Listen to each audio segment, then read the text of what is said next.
Thank you for coming. I've just met with my cabinet to discuss a variety of issues. We spent a lot of time talking about the situation in Iraq. I detailed our plan and our strategy to transfer full sovereignty to the Iraqi people on June the 30th. I reminded them that a lot of progress has been made already toward that transfer. 11 ministries are now run by Iraqi citizens.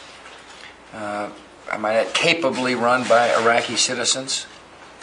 I discussed with the cabinet the plans of Mr. Brahimi, the UN representative who is consulting with Iraqi leadership and Iraqi citizenry, as well as our own government officials there, about the interim government and who will occupy the positions of responsibility in that government. I anticipate in the next couple of weeks decisions will be made toward who will be the president, the vice presidents, as well as the prime minister and other ministers. Thirdly, we talked about the UN Security Council resolution, which is the Secretary is moving forward. He's in consultations with Security Council members.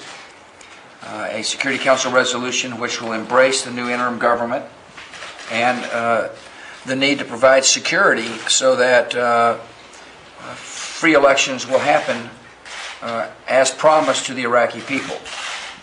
Now, we've got hard work to do. I've told my cabinet we got hard work to do. After all, we saw the vivid savagery of the enemy, the decapitation of a U.S. citizen. Reminds us all about the barbaric nature of those who are trying to stop progress toward freedom. We understand the nature of that enemy. We also understand the nature of our brave troops. They're motivated, they're skilled, they're well trained. They will accomplish the mission. Then I talked about the economy. We're pleased with the economic progress here in America. After all, the growth rates are high. New jobs are being created. 1.1 million new jobs since last August have been created by the entrepreneurs and small business owners and risk takers of America, and that's positive. I am concerned about the price of gasoline at the pump. I fully understand how that affects American consumers, how it crimps the budgets of moms and dads who are trying to provide for their families, how it affects the truck driver, how it affects the small business owner. I anticipated this 3 years ago. I asked my team to put together a strategy to make us less dependent upon foreign sources of energy. I submitted that plan to the United States Congress. And now we want people to have it both ways, just like they tried to have it both ways over the last couple of years. On the one hand, they decry the price at the pump, and on the other hand, they won't do anything about it. They won't take action. Congress needs to pass the energy plan.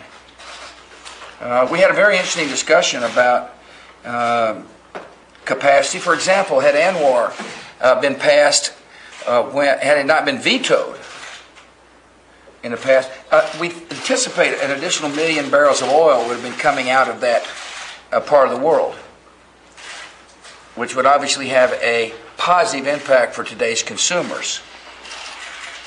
And so it's time for some action here to get us less dependent. They need to pass that which I have submitted to Congress, so this country become less dependent on foreign sources of energy. All in all, we're upbeat about the spread of freedom and peace and the ability for our fellow citizens to find work. Let me answer 2 questions, starting with Laidlaw. Thank you, Mr. President. You call for maximum restraint from both sides of the Middle East. Today, Israel's military acknowledged it fired 4 tank shells, machine guns, missile into a crowd of demonstrators. 1, was it justified? 2, what are you telling them and what are you doing? I continue to urge restraint. it is essential that people respect innocent life in order for us to achieve peace. And we'll get clarification from the government. I haven't had a chance to speak to the government or be brief, but I will continue to speak out about the need for all parties to respect innocent life in the Middle East. Karen. Sir, Senator Kerry has suggested halting shipments to the emergency oil reserves. Your energy bill is a long-term strategy. What are some short-term steps that can be taken? If people had acted on my energy bill when I submitted it 3 years ago, we would be in a much better situation today. Secondly, we will not play politics with the Strategic Petroleum Reserve. That petroleum reserve is in place in case of major disruptions of energy supplies to the United States. The idea of emptying the Strategic Petroleum Reserve would put America in a dangerous position in the war on terror. We're at war. We face a tough and determined enemy on all fronts. And we must not put ourselves in a worse position in this war. And playing politics with the Strategic Petroleum Reserve would do just that.